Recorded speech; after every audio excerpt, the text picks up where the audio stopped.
So hey guys, it's Zion again, and we're back to Black Ops 2, and I want to get right into the topic.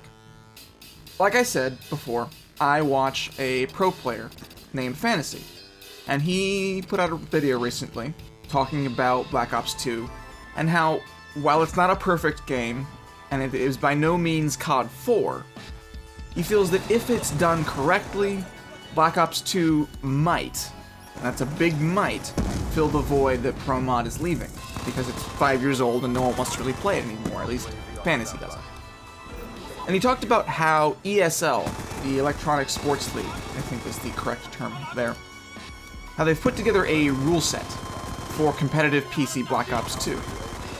And while I cannot, in good faith, talk about competitive gaming, because I'm not a competitive gamer and I never will be, what I can talk about are my thoughts on the rule set that they've put out.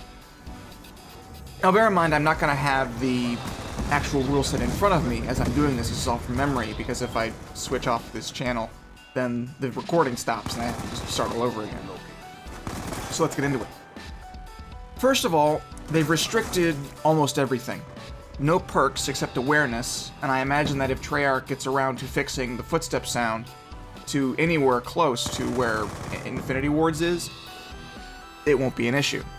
But for right now, all perks are restricted except for awareness. All submachine guns are restricted save for a couple. There are no attachments allowed on any gun. You can use any assault rifle. I think there's one shotgun per team allowed. There is one sniper allowed per team. And if you have a sniper on your team alive, and you know it, you are not allowed to pick up a sniper for your team, so there cannot be two snipers like it could be in Promod. You are not allowed to use any lethal grenades, except for Semtex. And you are not allowed to use any tacticals except for a single flash. I'll be interested to find out nade spots, because one of the things that you learn very quickly playing Call of Duty 4 Promod is that if you're not careful, you will get hit by every possible nade in every possible position. That's mostly because people have been playing the game for years and years and they've just been trying things all that time. But there are some things that just sort of make sense. Black Ops 2, with its smaller map design, regardless of what you actually think of the maps, and the somewhat lower distance that grenades travel, even frag grenades, though they do travel further than Semtex, it makes for some interesting spots, especially on those maps with a lot of indoor buildings. Though most buildings do have windows, so that makes things a little easier. And in looking at this rule set that ESL has put out, I thought to myself, this looks a lot like Promod. And it does, and that's a good thing, because Promod is 5 years old, and so they've had 5 years to put together a workable, functional rule set that makes sense, that does exactly what it needs to do, and that, if you apply it correctly, can almost work for any Call of Duty game provided the quality is there in the core. Now, Fantasy did say he actually likes the public modes. You know, there's certain things that he absolutely hates. He doesn't like perks, he doesn't like anything of that. But there's a lot of potential here. And that goes for any Call of Duty. Even CoD 4 needed significant tuning in what little they gave it. Battlefield is the same. I think Bad Company 2 on release was fun, it was playable, but there were some very, very frustrating things that we had to deal with.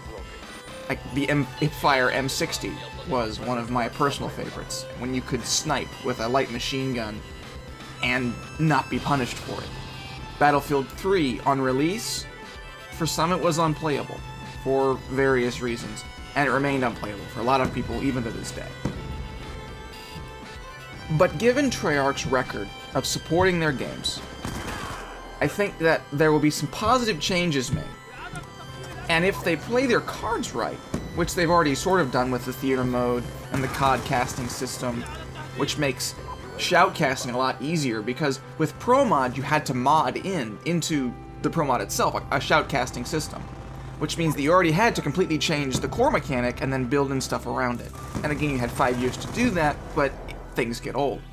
So with Treyarch focusing a lot more on their esports initiative, it's easier for the Promod people to not only compete and record victories, losses, draws. And I know that while theater mode is a little wonky when it comes to the visuals, making montages and frag movies will be a lot easier because you can do the panning shots. You can do all the special camera angles right in theater mode. There's no need to go into another program and using a demo file to do all that extra stuff. It's already built into the game. Plus the fact Treyarch has implemented their league play system, which, having not touched it, I can't really talk about. But from what Fantasy tells me, it works, it's good, there's some interesting concepts there that they can work with. So, Black Ops 2 looks like a competitive Call of Duty, due in large part to the fact that they had a competitive Call of Duty player as an advisor on the multiplayer. But I hope you guys enjoyed the video. I'll have one more Black Ops 2 video tomorrow, and some Battlefield after that. I'll see you guys later.